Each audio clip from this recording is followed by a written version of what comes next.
of Houston, CP3 responded with this response, damn, that's news to me. And then Rockets GM Daryl Morey has also denied that Paul wants out. Stephen A. Smith. As an aside, real quick, Yes. sometimes his brother, CJ, handles and posts things as well. I want y'all to know that because somebody might try to bring that up in the future to sit there and say, well, that's not Chris Paul, whatever.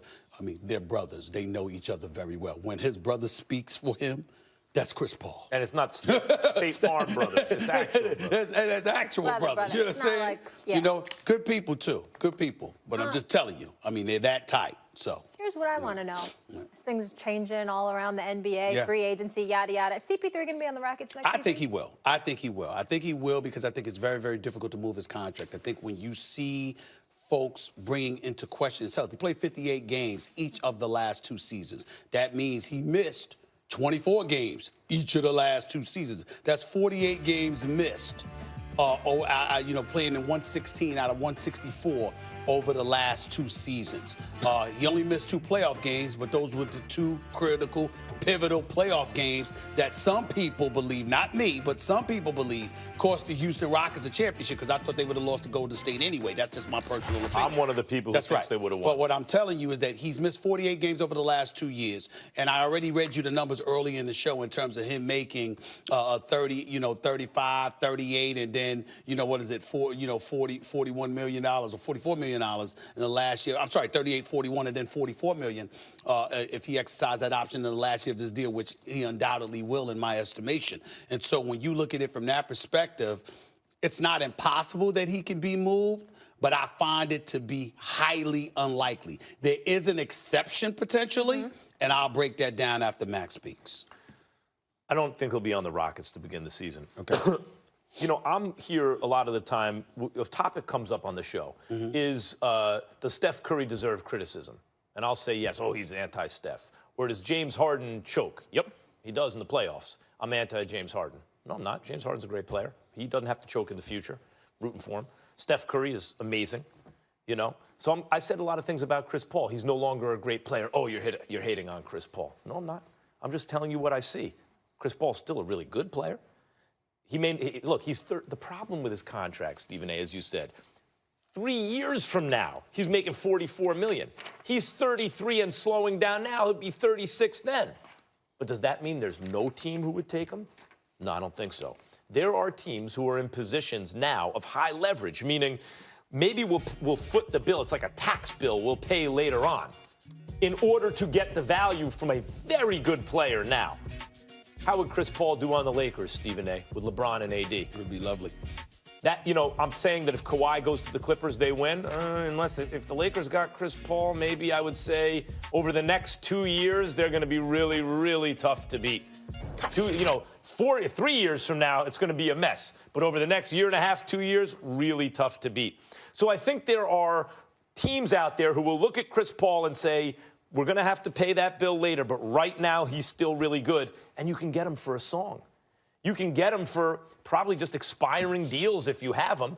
And then you have an all-star, still caliber player on your team. Wait, remind me of his deal again. So what is it, Stephen A.? How many years he has left? He has 2 years left and then a player option on the 3rd year. He's making $38 million next year, 41 the year after, 44 in that player option final year of his deal. So he won't be worth the 44.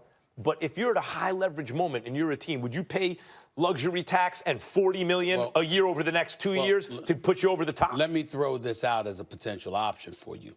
You're the Philadelphia 76ers. You're on the record saying that you want to keep Jimmy Butler and Tobias Harris. Yeah. But from what I'm being told, folks are finding it difficult that they'll be able to coexist. It's not that anybody dislikes each other or all of that stuff. It's that, again, Ben Simmons, you don't want to let him go. His youth and his potential. Joel Embiid, you know what he brings to the table. Tobias Harris, J.J. Redick, Jimmy Butler. If Jimmy Butler is having a discussion, which I've personally been told, Jimmy Butler and James Harden have been talking to one another about Jimmy Butler coming to Houston. Yeah, you could go to Houston as a free agent, or you could sign and trade. All I'm saying to you is this. If you are the Philadelphia 76ers and you believe you're going to use Jimmy Butler, again, I gotta look up the rule again to see how exactly it could work.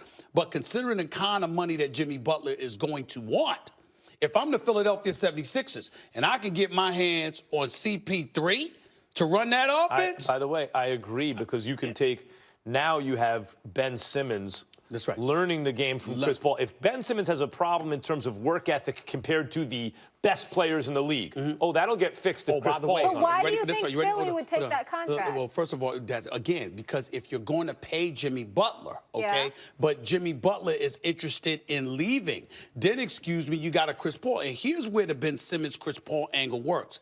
Unlike with James Harden in Houston, Chris Paul ain't gonna mind being off the ball with Ben Simmons, because Ben Simmons is looking to pass because he can't shoot like a James Harden could shoot. Now that's a different scenario. The only problem with that, Max, is that you're talking about revisiting a JJ Redick Chris Paul combination, which to me doesn't necessarily Why work. You have to revisit Redick? He doesn't have a long-term deal. Get rid of him. Yeah, I mean, Redick can really shoot. No, man. by the way, I disagree with everyone on Redick. And Redick's movement without the ball, I gotta give. And there's nobody that can shoot threes on the run better than Redick. Look, Redick does some, as you've mentioned, does some things very, very well. His transition defense was awful all year. Yes. And considering what he's been making on short deals recently, you may have to overpay him. But those are correctable. But like guys like Tobias Harris and JJ Redick, you can get shooters who you don't have to pay like stars. Tobias Harris, JJ Redick are just shooters who you have to pay like stars. I don't know about that, because even though I really, really, really like Tobias Harris, who can shoot, but he's really a scorer, not a shooter. JJ Redick is a sniper. Agreed. JJ Redick is a sniper. Agreed. But Tobias Harris, like JJ Redick, is a bad defender. Listen, I need snipers, Max. They're valuable. But I need snipers now. Look, Danny Green. Redick can be on my team any day of the week. Danny Green is a sniper. He plays defense. He's going to cost half as much as either one of those guys. Mirotic is a sniper. Danny Green's a sniper. Mirotic is a sniper who is capable of playing defense. He's in his prime. He's going to cost less than those guys. Danny Green can shoot spot-up threes. He can make the three-pointer. But he cannot move, nor does he move without the basketball. I agree like with that JJ Redick. He's a better player than JJ Redick. Listen to this. So here's the deal. The combination of being a sniper with the movement without the basketball is what makes you that elite guy. I think JJ Redick is an elite shooter. Yeah. I'm not letting JJ Redick go. Let's not get lost in the weeds. I want to get back to your point about CP3. One thing that's being kind of overlooked at this point, because he's off the ball so much, is how good CP3 is off the ball. He's excellent. I think the problem is that if James Harden isn't doing a lot when CP3 has the ball, he's like, come on, man. Like, how am I supposed to run the offense if when James Harden's off the ball, he's not interested? But CP3 off the ball is quite good. And on the ball, we all know what he can do, even in decline. He makes some sense on the Sixers. That's what I mean. There are teams around the league who will look at CP3 and say, we need to get over the top. Maybe he can get us there. He won't be a Rocket to start the season. I think it's still possible he will be. I really do, because I don't think the Houston Rockets are going to get what they want. If they get what they want and they have to sacrifice CP3 to do it, it'll happen. I just don't think that'll happen.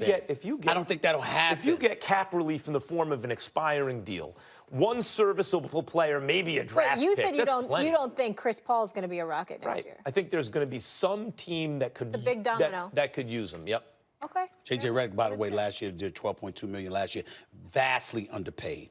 Redick at 12.2? Let me tell you. Just right. No, absolutely. In today's NBA economy, with the elevated cap, that's why you see these guys getting money. If JJ Redick could defend in transition, maybe they win. I can't wait for this free agency. There's plenty of guys that can't defend but can put up points, and they get paid way triple what better they than get your paid. soap opera, Brick. You know? All these moving parts. Well, this is way more exciting. Well, you're right. Yes, If JJ Redick could this is defend the in transition, ultimate he'd be soap worth opera. it. Kawhi, where are you going? Say KD, where are you going? Watch your mouth. CP3. I don't know if the soap opera is better than Brick at General Hospital. I think you're going too far there. You're going too far. You may have gone too far, Molly. Okay, because you watch a lot of soaps. But by the way, you and my grandmother. I grew up with my Bubba watching the Guiding Light with my Bubba. In today's NBA, JJ Redick is worth $20 million a year.